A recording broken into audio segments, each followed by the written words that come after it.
Viewers, আজকে আমি আপনাদের সামনে নতুন একটা শাক রান্না করতে এসেছি। সেটি হলো সাজনা শাক। সাজনা শাকের অনেক উপকারিতা। অনেক দিনের বাতের ব্যথা থাকলে, যার বাতের ব্যথা আসে সেটাও ভালো হয়ে যায়। আর এমনি শরীরে বিষ ব্যথা থাকলে সেটা ভালো হয়ে যায়। সেটার ওষুধি গুণাগুণ অনেক আছে। দেখুন, আমি সাজনা শাকগুলি ঠাল থেকে ছাড়িয়ে নিয়ে এভাবে কুচি কুচি করে কেটে নিয়েছি। আমি এখন সেগুলি ভাজি করব। সেগুলি ভাজি করে খেলে, ভাত দিয়ে খেলে অনেক মজা হয়।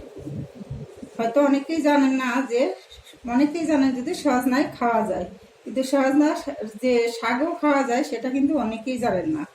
আমি আজকে সজনা শাক রান্না করে দেখাচ্ছি আপনাদেরকে। দেখুন,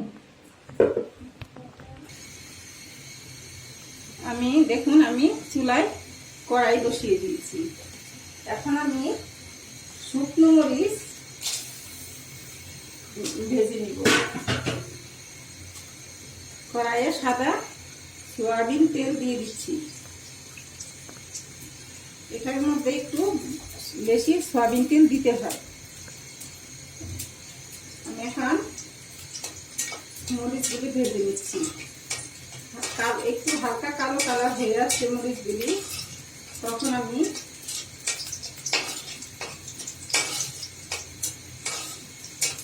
কালার হওয়া পর্যন্ত নাড়তে থাকবো।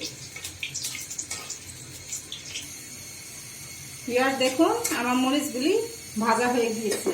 এখন আমি এখানে পেঁয়াজ দিয়ে দিচ্ছি।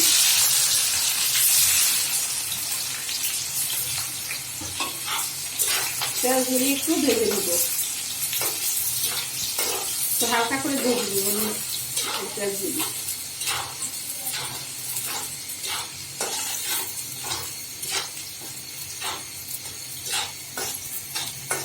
এখন আমি সজনে শাকগুলি দিয়ে দিব।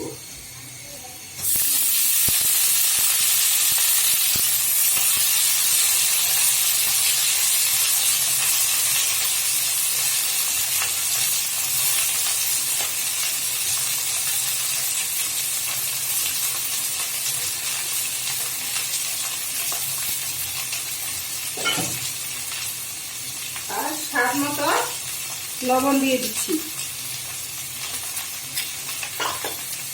এখন আমি নাড়াচাড়া করতে করতে শাকটা আমি ভাজি করবো। একদম ভাজি না হওয়া পর্যন্ত ভালো করে আমি এতক্ষণ পর্যন্ত নাড়তে থাকবো। ঝরঝরে ভাজি হবে, তখন উঠিয়ে দিব। দেখুন, এভাবে নাড়াচাড়া করে দিয়ে দিতে হবে। ভাজতে ভাজতে এক সময় শাকগুলি ঝরঝরে হয়ে যাবে। এরকম করে নাড়াচাড়া করে ভাজতে থাকবে, যতগুলি ঝরঝরে না হয়। দেখুন, নাড়তে নাড়তে আমার শাকগুলো এরকম হয়েছে। এখন আমার শাক ভাজা হয়ে গেছে। হ্যাঁ, এরকম করে ভাজবেন।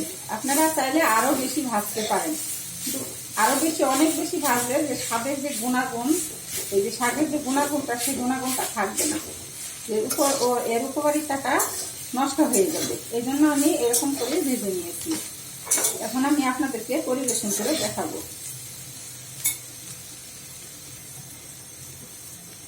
এটা খেতে অত্যন্ত সুস্বাদু খাবার। যেরকম উপকারিতা আছে সেটা সেরকমই মজাদার। আপনারা না খেলে বুঝতে পারবেন না।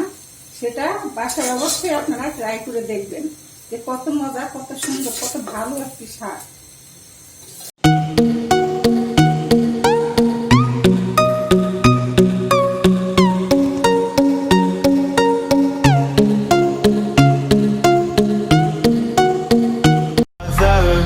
Caught in the crossfire.